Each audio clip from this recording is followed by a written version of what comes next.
You're listening to Swish Edition.com. Oh, the Kidsy Six at the JCC of Washington, D.C., they were so freaking great. It was so fun. It was really cool of them to make that for us, and we've been using it for years. And Years.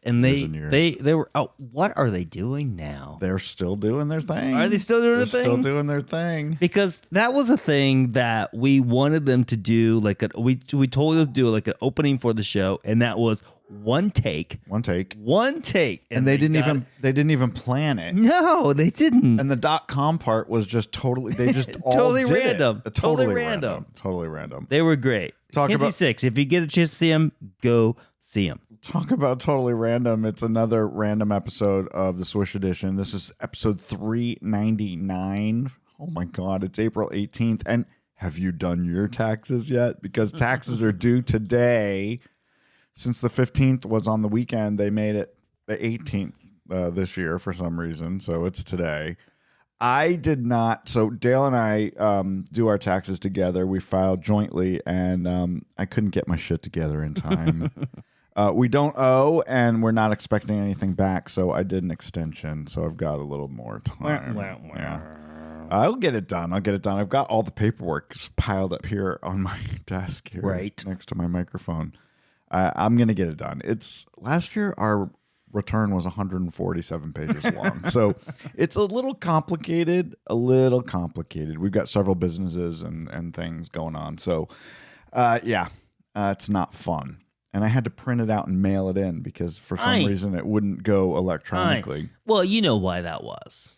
We could tell people. It was is probably the likely idea. Was that probably, what's it now, 2023 is probably 10 years ago, is that someone filed my taxes on my behalf that I did not authorize, and they actually caught it. So I require a PIN number every year. Yes, we have to do that. And sometimes that requires a mail-in return instead of an e-file. Pain in the ass. I have to literally put it in a box. It's so fucking big. And the person who thought they were going to get lots of money from my return, I know, they were shit out of luck. Fuck you. Fuck you. Yeah. This coming Saturday, April 22nd, is Earth Day. Happy Earth. Dale and I are actually planning to plant some new trees in our backyard. So that's how we'll be celebrating Earth Day this year.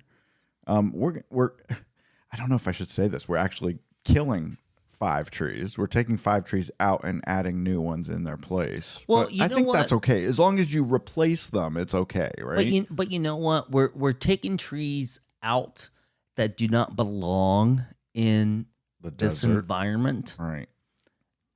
And so it's okay. I mean, the thing is, we shouldn't have any trees. We shouldn't have any whatsoever because there are no trees that are native. We could have Joshua trees. To this.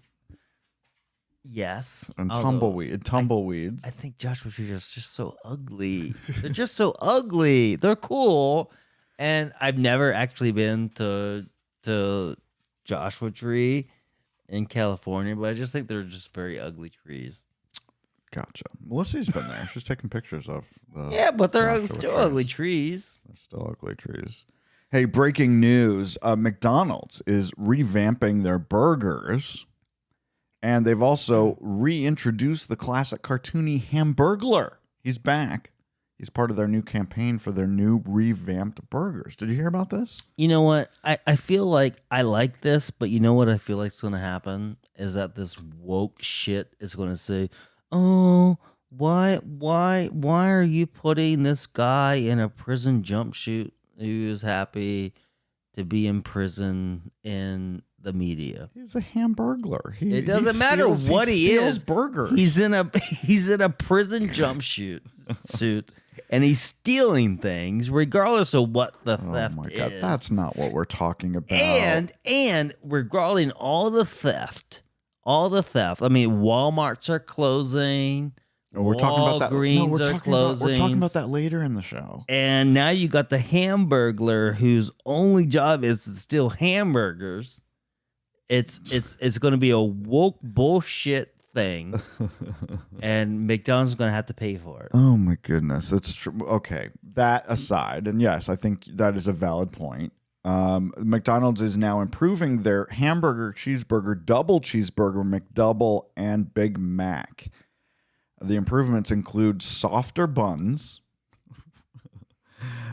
toasted golden brown. That's how they're gonna toast the buns. Okay. Perfectly melted cheese, because a lot of people weren't happy that the cheese is not melty enough. You know that when you get like a burger, the cheese is never melted. It's never melted. Never melted. Right. Whereas if you go to Burger King, even though I do know from experience that it is microwaved, but it's at least melted. It's melted.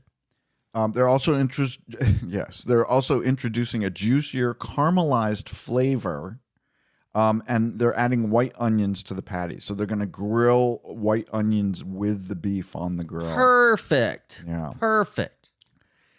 Some of the West Coast cities are getting these new burgers this week. They originally tested them in Australia, Canada, and Belgium, and now they're bringing them to Las Vegas, LA, Seattle, San Francisco, a bunch of other cities. And Portland. Yeah.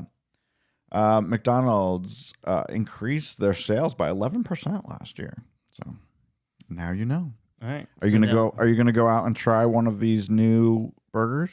Well, how often do we go to McDonald's? What, twice a month we do McDonald's? A couple times a month. Yeah. A couple times a month, right? So, yeah. So I would do this, and I've actually purposely have gone for the quarter pounder with cheese, because when they did this announcement last time that they were redoing their whole thing, and they give the quarter pounder and the double quarter pounder with cheese with fresh patties, never frozen, I do like it, and that's what I've gone for. So now, if you're telling me I can get a double cheeseburger, right? Mm-hmm. With that same thing, I'll go for it. And it's going to be cheaper. Let's go to McDonald's. I'm ready. This, my friends, is the Swish Edition. From their secret underground studio, this is the Swish Edition. We got a mouthful for you guys. Dale and Scott are in the studio on the mics, and they fired up the antenna. It has to come whether you like it or not. And if you're willing to show it, they'll take a picture of it. I actually think I might throw Ladies and gentlemen, and everyone else in between, here are your new best friends. They're your It's hosts, very exciting for me because this is the best show ever made. Dale and Scott.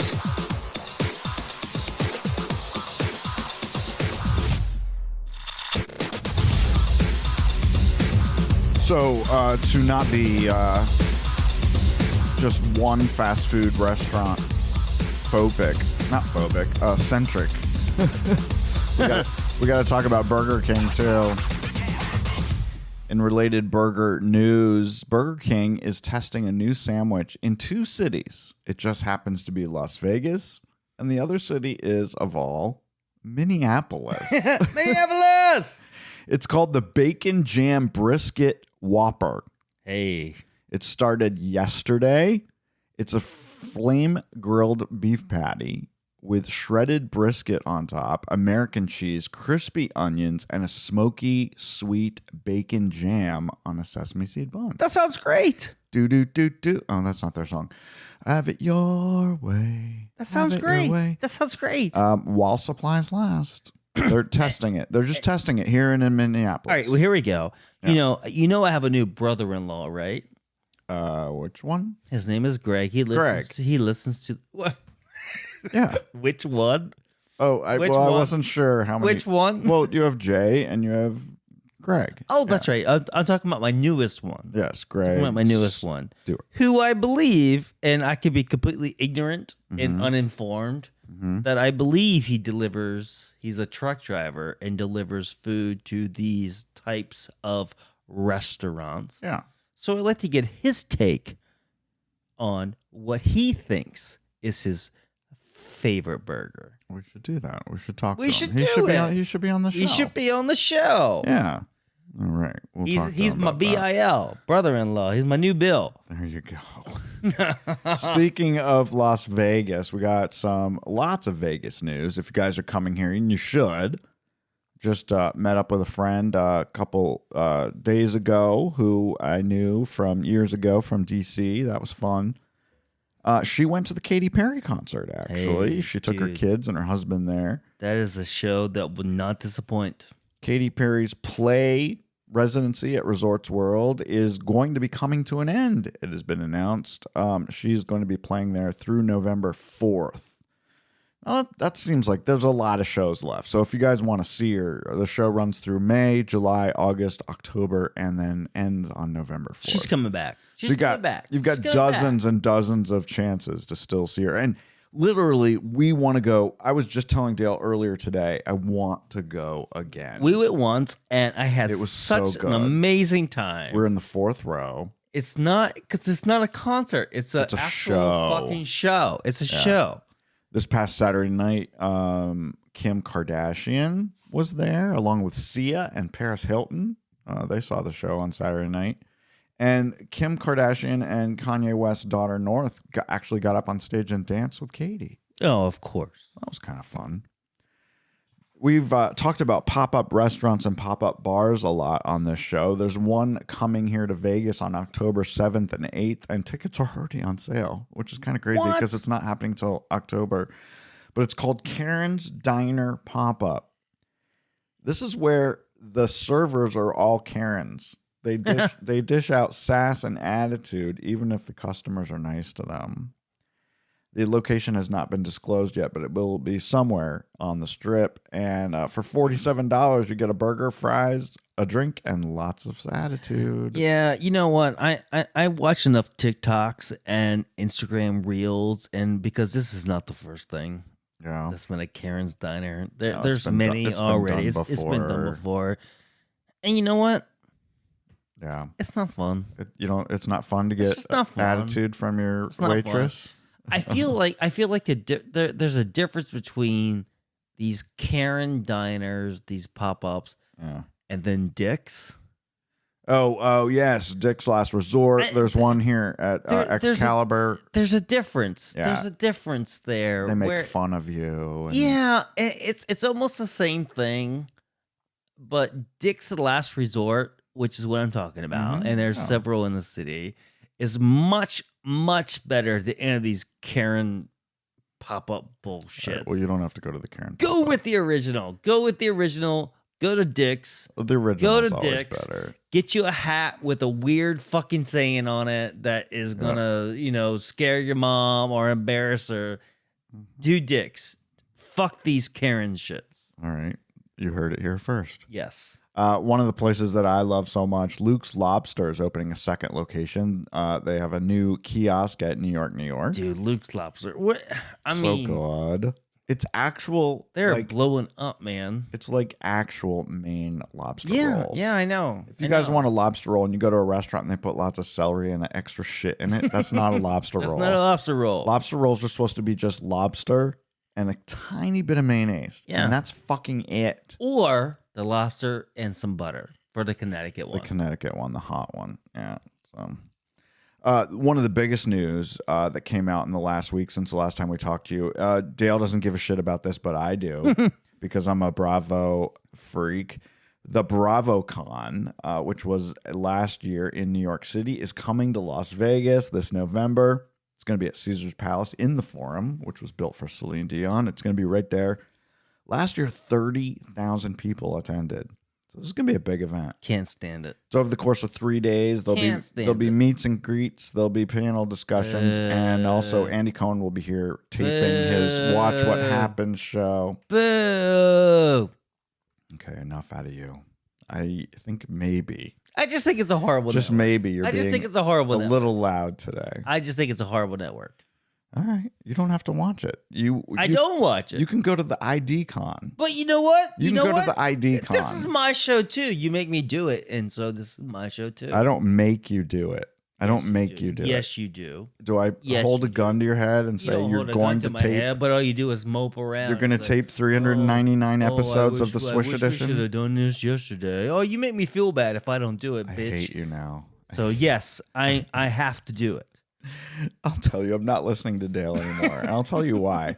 Last week, we were at Mandalay Bay, and I suggested that we play Megabucks, and Dale said no. And I didn't, but I really should have, because that exact same day, someone won $14 million on Megabucks. In a city 500 miles away. Yes, but they're all connected. I could have won here. Megabucks is a progressive machine. They're all over the country. $14 million is a lot of money. Well, let's just say But that Scott wanted to win $14 million here in Las Vegas, but the winning machine was 500 miles away in Reno, Nevada. Yeah, you already said that. We already got that. Yeah, I get it. I'm But just making it clear. I could have won here because they're all connected. I don't know why. I don't know. I just don't know why you play that machine. All right, I'm don't know why. never playing it again. Anyway, I'll tell you things that boggle the mind. You want to talk about this? Is the things that boggle the mind section of the show. Is this where you push the popper thing? Exactly. Not boggle. Oh, that is a fun game. That is a fun Boggle. game. Should brands take a political or a social stand? No, they should. Or should they stay neutral and silent on controversial issues? That's the question of the day. I'm kind of on the fence on this. I'm torn on this. Because, yes, I want everyone to have equality. I want people to be informed about the issues of the day. I want people to stand up for minorities and less privileged. But you risk pissing off a huge chunk of your potential customer base by taking a side. Disagree. So the reason Disagree. Okay, we can talk about it in a second. The reason I bring this up is because of, you guys have probably heard about it. Bud Light and Anheuser-Busch are getting all kinds of bullshit this week because they happened to send a beer can to a trans actress influencer named Dylan Mulvaney.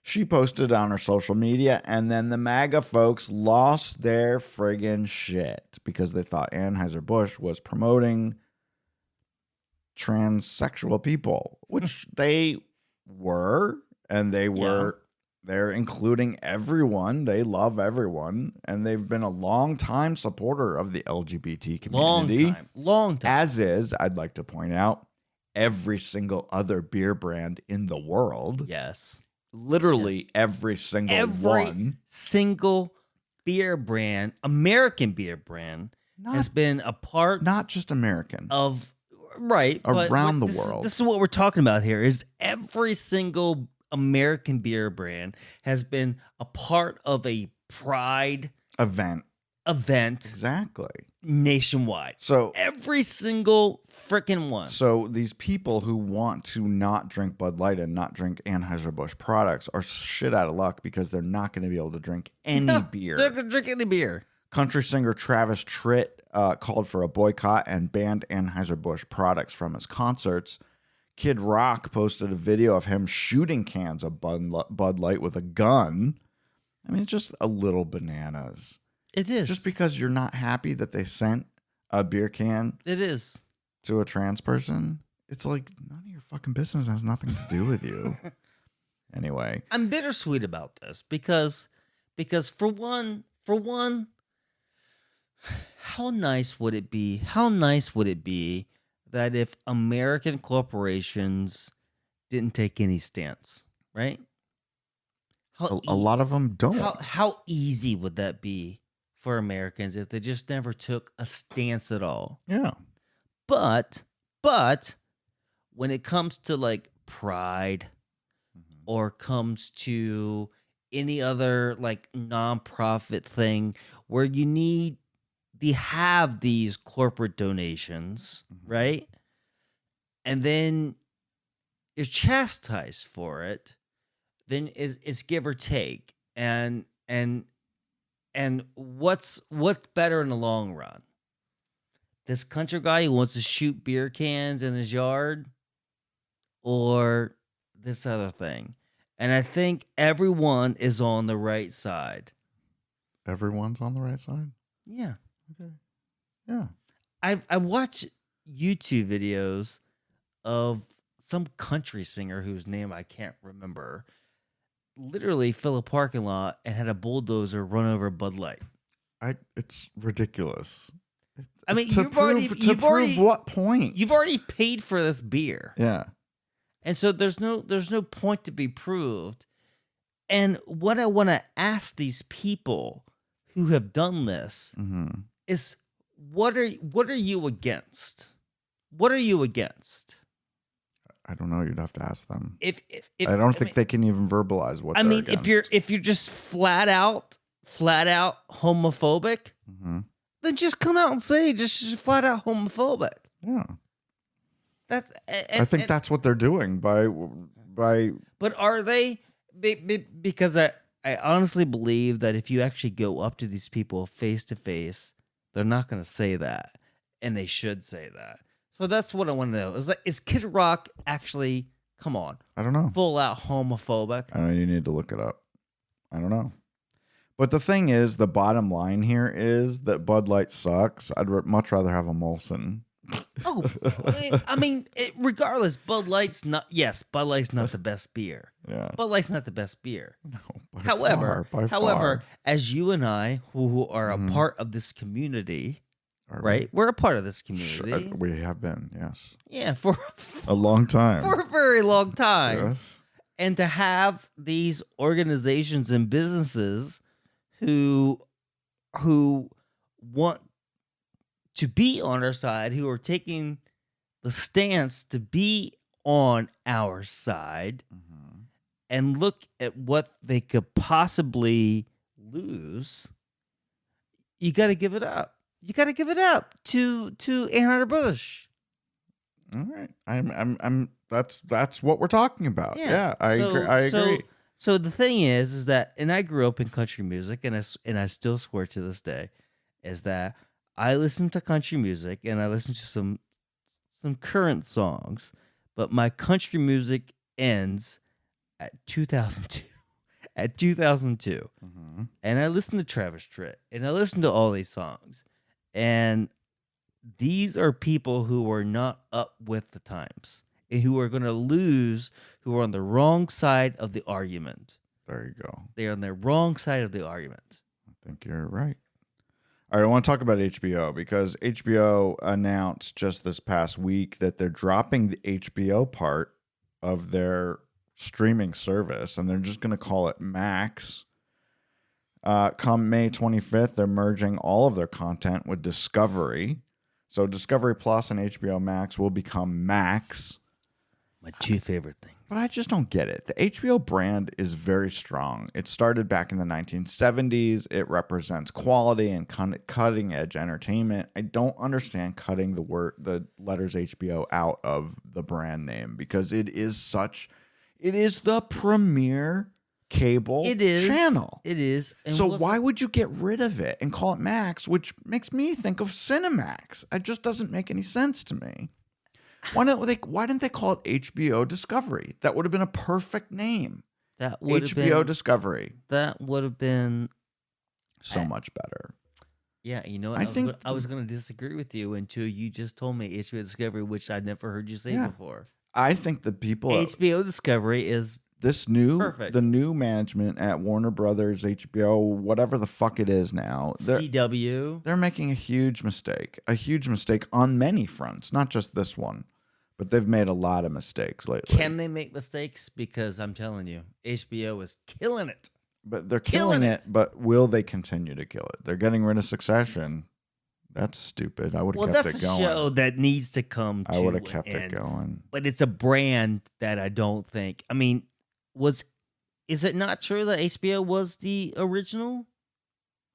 Was it like the original movie pay channel?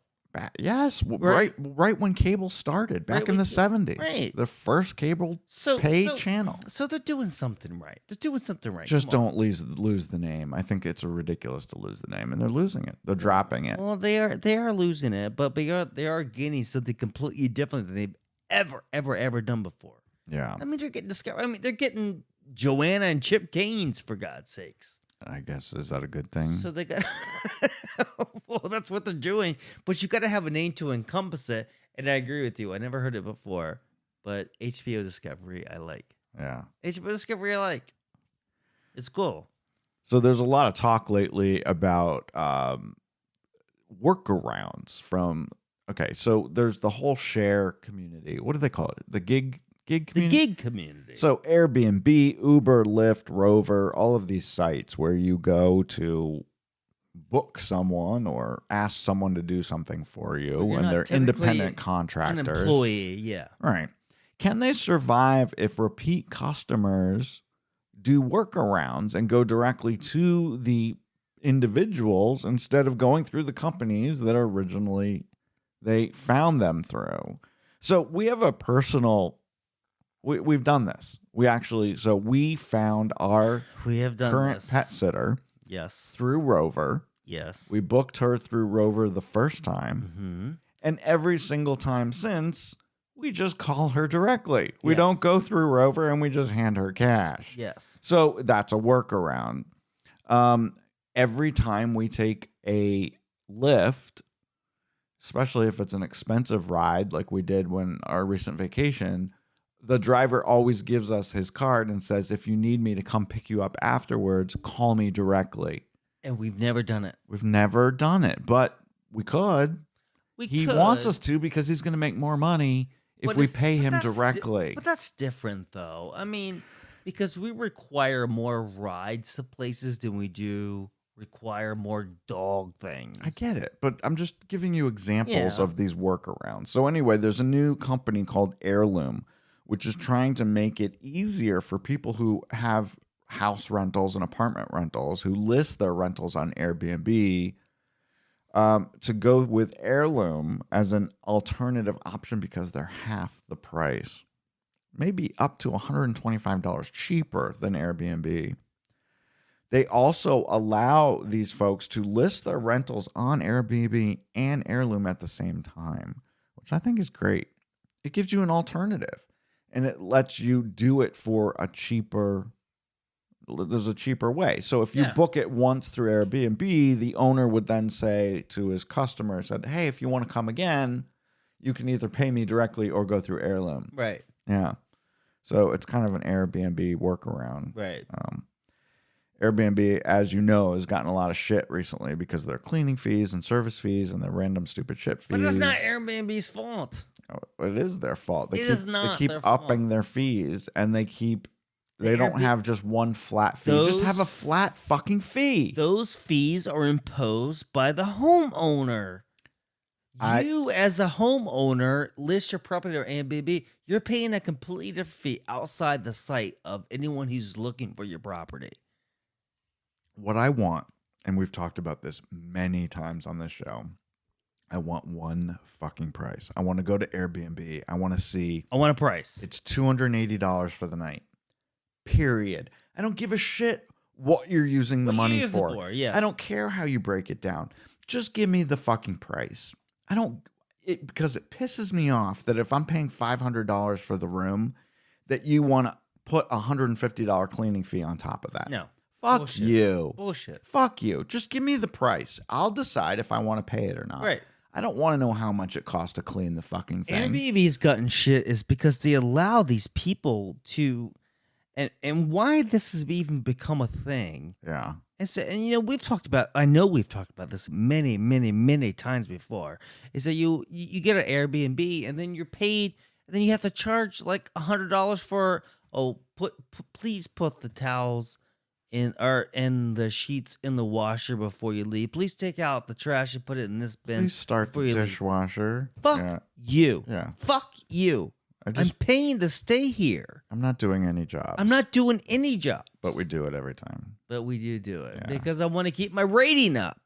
And because you can't rent an Airbnb without a fucking good rating. And we're actually renting an Airbnb in I June. like- I rented one in June for our trip to Palm Springs. I love so, Airbnb. I love it to death. I love the service they provide. But Yeah, this it's become bullshit. it's always It's become been bullshit. Let's skip this next story and go down to Whole Foods expanding everywhere.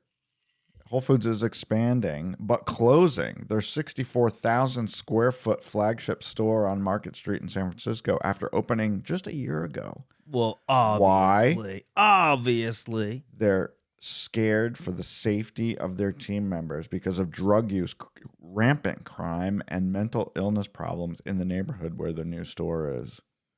They couldn't even keep the bathrooms open for customers because so many people were going into their bathrooms and using drugs and needles.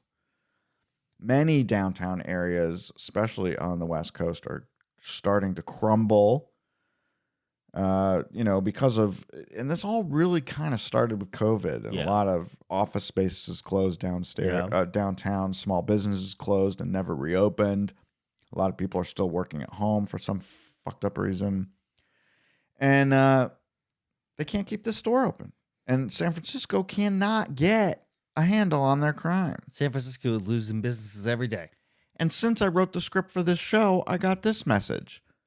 REI is closing their flagship store in the Pearl District in Portland, Oregon. Yeah. They can't keep it open because of increased crime in the neighborhood. Can't do it. These cities are going to crumble, people, and they are literally the most liberal cities in the country. They cannot get a handle on their downtown crime. I don't know if they can't. They just won't. They won't. Come on. So, and we just watched this story the other day, and it brings back horrible memories of when Dale and I owned a retail store in Washington, D.C., where we had people stealing from us all the time, and the police in Washington, D.C. would not do anything about it. It was hard. Literally stood at the front door and pointed across the street at the guy who stole from us, and the cop would not go over and get him. Because 1, too much paperwork. 2, he'd get a slap on the wrist and be out in 2 hours.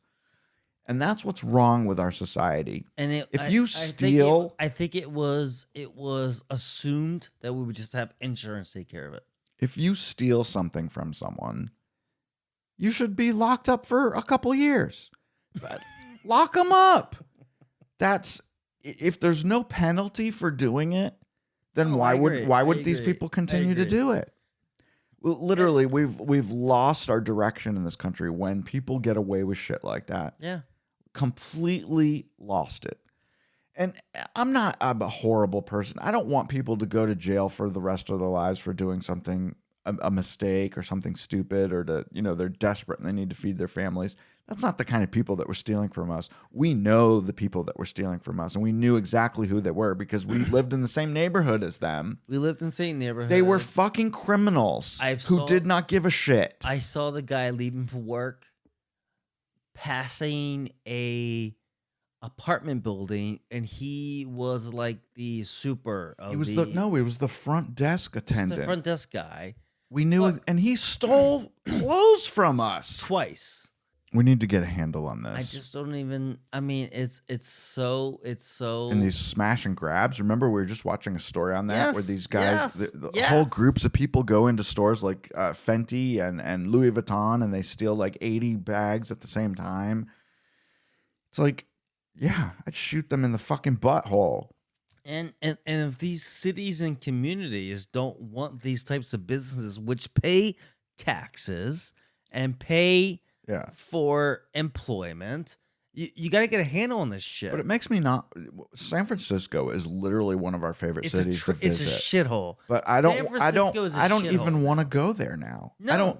We were talking about we have some airline vouchers that we need to use sometime this year, and we were talking about places we'd like to go. And I suggested San Francisco, and then I was like, you know what? I actually don't think I want to go there right now. And I love it, but I don't want to go. It's really too bad. It's not the city that it once was. Totally not. Not the city it once was. All right, going to change the tune. We could go rant on forever and ever. But I want to talk to my brother-in-law. Can I do that? Yes. I'm going to call him up. Hey, Dale, I've got Jay Cooper on the phone. He did something really kind of cool this past Sunday night. He went to the 13,981st showing of Phantom of the Opera. Hey, Jay Cooper. Hi, how's it going? It's going good. So you were there for closing night. What was that like? It was tremendous. The crowd was just unbelievably enthusiastic, and was filled with so many like people who had performed it before, stars that were just big fans of the show, and of course a number of people who had touched the show throughout the years and worked on it. It was really a night. It was amazing. So fun. I saw, of course, Sarah Brightman was there. She was the first Christine. Michael Crawford was in the audience. He was the first Phantom. And then, of course, Andrew Lloyd Webber was also in attendance, wasn't he?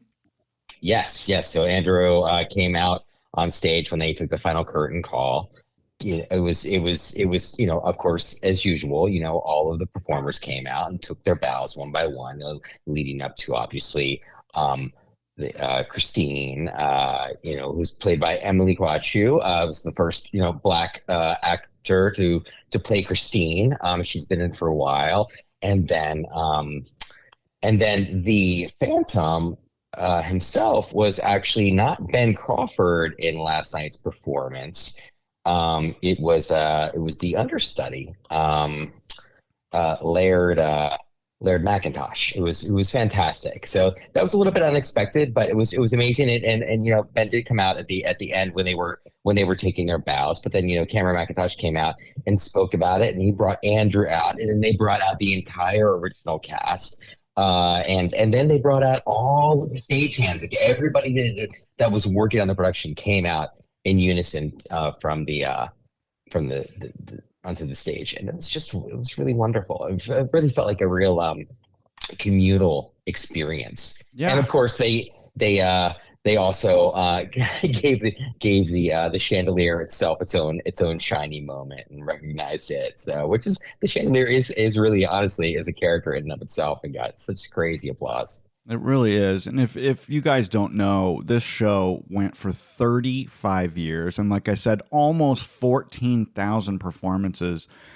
Pretty friggin' amazing. I mean, it grossed almost $1.8 billion. I mean, it is one of the most celebrated, famous, long-running shows on Broadway. And now that it is closed, Chicago is the longest-running show on Broadway, which opened in 1996. So it's just a little piece of information there for you. So I saw that Lin-Manuel Miranda was there last night. Did you see him? I went to the party afterwards at the Metropolitan Club on 60th Street. I was there more briefly than I would have liked to have been, because I think it was the party of the year. But I saw Lynn walking in, and of course, it's almost, you just stop in your tracks, and right. you're just like frozen by the Lin-Manuel. Yeah. I mean, he is pretty much the star of Broadway right now. And Glenn Close, did you see Glenn Close? I know she was there last night. She was there. I did not see Glenn at all, but she was there. Yes. So I can't have you on the show without saying that Jay Cooper is not only my brother-in-law, but he is also a successful writer and illustrator of children's books. And he also works on Broadway, which is why he was at Phantom on Sunday night. But you have something to promote, I'm sure. What's coming up? I think it's something to do with comics. Yeah, well, actually, today is literally 1 week out from a release that I've been looking forward to for some time and talking your ear off about for some time. It's my first illustrated graphic novel. It's a spin-off of the popular middle grade series Last Kids on Earth by Max Brallier. It was also made into a very popular Netflix series, and this is a spin-off. This is the Laverne and Shirley of the Happy Days. That's what I've been referring to it as. It's called Last Comics on Earth, where these kids in this post-apocalyptic zombified world, they realize that their favorite comic book has reached its last issue, that another one will never be produced again. It's of a zombie superhero called Z-Man. So they set out to write their own ongoing issues of the comic book. And of course, they quickly take him out of the picture and make themselves as superheroes the leads of the story. It is really fun. It's pretty hilarious. I love this. This is coming out on April 25th everywhere that you can get books and comic books, and I'm so excited. I can't wait to get my copy. Well, that'll be in the mail. You'll get one. I love it. I'll be sending you one right away. I love it. So, Jay, thank you so much for telling us about the Final Phantom and the comics, and we love talking to you. And thanks for being on the show this week. Oh, thank you for having me. We'll talk to you soon. Hey, it was fun to experience the music of the night for the last time. It's true. It is true. And guess what, Jay? We're going to be together in 3 weeks in Washington, D.C. Oh, I'm excited. Mother's Day and baseball. Mother's Day, we're going to a Nats and a Mets game. Nats gets the Mets. Oh my gosh, who are you going to be rooting for? You know I'm going to be rooting for the Nets, and you know that your dad's going to be rooting for the Nats. It's going to be awesome. It's going to be so much fun. I can't wait to see you then. Break it down. Get swishy with it. Swish Edition. All right, that was cool. Hey, Jay Cooper. We love Jay, and he's literally got so much going on. He's the most creative person I know, and he really, he is the toast of Broadway. Let me tell you, The toast of the most. The firm he works for is one of the top marketing firms for Broadway shows. Yeah. So he's got all the ins and outs. It's pretty cool. All right. What I want to know is when there's going to be a Jurassic Park. A Jurassic Park Broadway show. Yes. Yeah, that'll go over just as well as Spider-Man Turn on the Dark. That'll be the Turn day. off the dark. Oh. All right, got to remind you guys that next week is a very historic week for the Swish Edition. We will be celebrating, and we will be recording, and we will be presenting to you our 400th episode. Dude. 400 episodes of the Swish Edition, Dale. Pretty cool. Oh, if you'll feel like I feel. You got to be happy about it. You got to let the people know that you enjoy doing this show. Oh, I'm smiling right now. Okay. They just can't see it. They can't see it. All right, we'll talk to you next week. Bye.